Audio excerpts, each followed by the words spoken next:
Ça veut dire aller plus loin que ce que nos sens prévoient. Ça implique quelque chose de fort, ça. Ça implique qu'on va observer, au fur et à mesure que les sciences avancent, toujours au-delà de ce que nos sens perçoivent. D'où les nouveaux mots, d'où la nécessité de faire des mots nouveaux pour des observations toujours plus pointues ou toujours plus précises. Quand je dis pointu, ce n'est pas nécessairement dans l'infiniment grand ou dans l'infiniment petit, mais utiliser des mots qui distinguent de mieux en mieux les objets ou les attributs de ce qu'on rencontre dans le monde réel. Quand on regarde une abeille, on dit « Oh, l'abeille, elle a des poils ». Et puis quand je regarde un chat, je dis bah, « Le chat, il a des poils ». Bon. Eh bien, quand on s'intéresse à l'origine de ce que j'appelle un poil chez une abeille et l'origine de ce que j'appelle un poil chez un chat, je suis bien surpris de constater que la construction de cette structure dans les deux, d'abord elle est très différente dans un cas comme dans l'autre, et la matière même dont sont faits ces poils est différente. Chez l'abeille c'est de la chitine, chez un chat c'est de la kératine. Ce n'est pas la même matière. Alors on est obligé, évidemment, quand on a... Il y a deux choses qui se ressemblent, mais n'ont ni la même origine ni la même composition, il faut bien que les sciences arrivent à gérer ça. Donc il faut faire un nouveau mot pour ça. Les abeilles, elles n'ont pas des poils, elles ont des soies. Mais parfois la zoologie s'est pris les pieds dans le tapis, a mal géré ses observations avec les mots. La zoologie a inventé des mots qui désignent ce à quoi sert la chose et non pas la façon dont elle est faite. Par exemple, on a appelé aile tout ce qui servait à pousser l'air. Alors l'aile d'une mouche, on appelle ça une aile. L'aile d'un pigeon, on appelle ça une aile.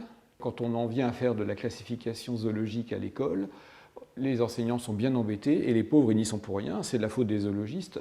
Ils sont bien embêtés parce que voilà des enfants qui désignent par le même mot des structures qui n'ont ni la même origine, ni la même structure. Et c'est une source d'erreur monumentale.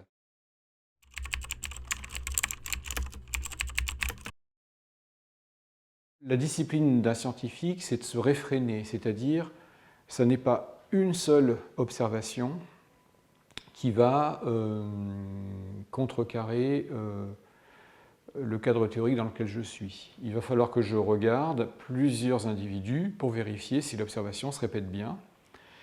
Est-ce que ce caractère qui est très bizarre chez cette bestiole, est-ce qu'il relève d'une diversité intraspécifique, c'est-à-dire est-ce que ça ne signifie que des petites variations finalement à l'intérieur de l'espèce, mais en moyenne la majorité de l'espèce aurait le caractère auquel je m'attends? Est-ce que là je n'ai affaire qu'à un individu entre guillemets monstrueux? Il y en a des individus monstrueux dans une population. Le propre du vivant, c'est la variation. Hein. Ou est-ce qu'au contraire, le caractère que je regarde, je peux le considérer comme valable pour l'ensemble des membres de l'espèce, sachant que je n'aurai jamais l'occasion d'observer tous les membres d'une espèce existant. Ça, c'est en biologie, on abandonne l'idée. Hein, et donc, quelle est la signification de ce caractère? Est-ce que son origine tient à l'espèce elle-même ou avant l'espèce, auquel cas il va falloir que j'aille voir dans l'espèce d'à côté, etc., etc. Donc, en fait, pour savoir à quelle échelle l'observation va être pertinente pour la question posée, je dois multiplier les occasions d'observation chez beaucoup d'individus. Et ça peut prendre du temps. Ça peut prendre du temps. Vouloir faire une inférence trop rapidement peut nous induire en erreur.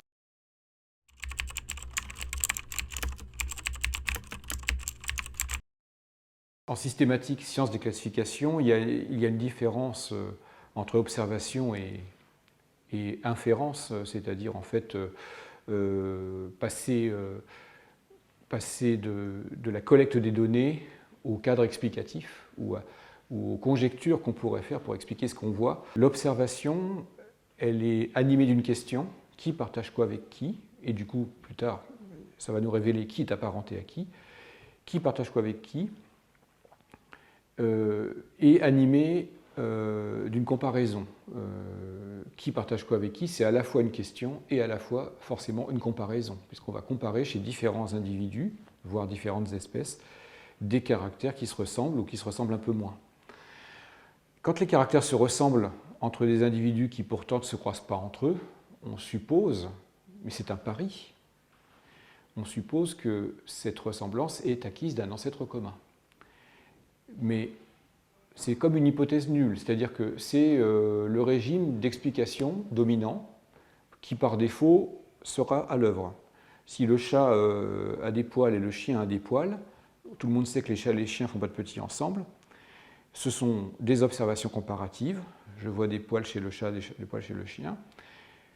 Je n'ai pas encore ce que j'appelle l'inférence tout de suite. On fait un pari. Ces observations, elles sont cohérentes si je fais le pari que les poils seront hérités d'ancêtres communs.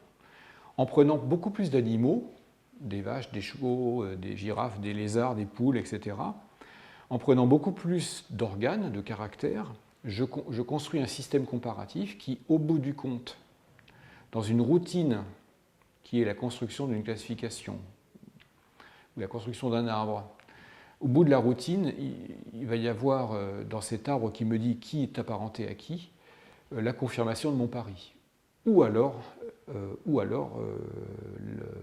sa réfutation.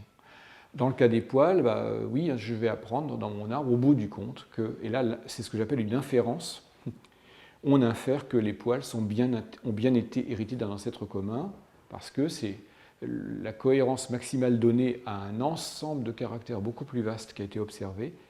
C'est cette cohérence qui va être la meilleure, et donc j'aurai gagné mon pari sur l'homologie des poils chez le chat et le chien.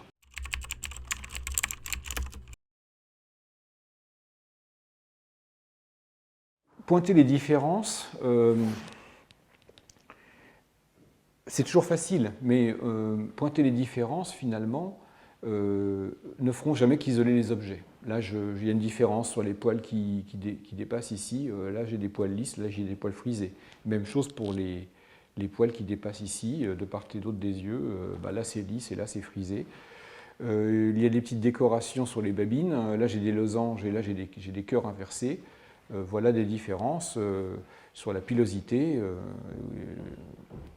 ou sur la forme du nez d'ailleurs. Donc si je regarde ça à travers le prisme des différences, j'ai un individu A et un individu B. Par contre, si je commence à m'atteler aux ressemblances, qu'est-ce qui est constant, qu'est-ce qui est régulier là parmi les deux, eh bien je vais commencer à forger dans ma tête un nom générique pour les deux. Alors disons chat par exemple. Chat parce qu'il y a des poils, des grandes oreilles, une truffe et des babines. Là, j'aurais fait un ensemble à deux. Quand j'observe deux objets, jusqu'à quel degré d'acceptation des différences et des ressemblances je m'accorde pour appeler de la même façon des parties de ces objets dont je sais, eux, qu'ils diffèrent toujours dans le détail, individuellement par ailleurs. Donc il y a un rapport fort entre l'observation et le langage. Et pour moi, le langage scientifique, enfin pour moi, en tant que systématicien, je pense pour la communauté des systématiciens, ce qui compte dans le langage, on a une notion qui est l'homologie. Homologos, ça veut dire le discours sur les mêmes.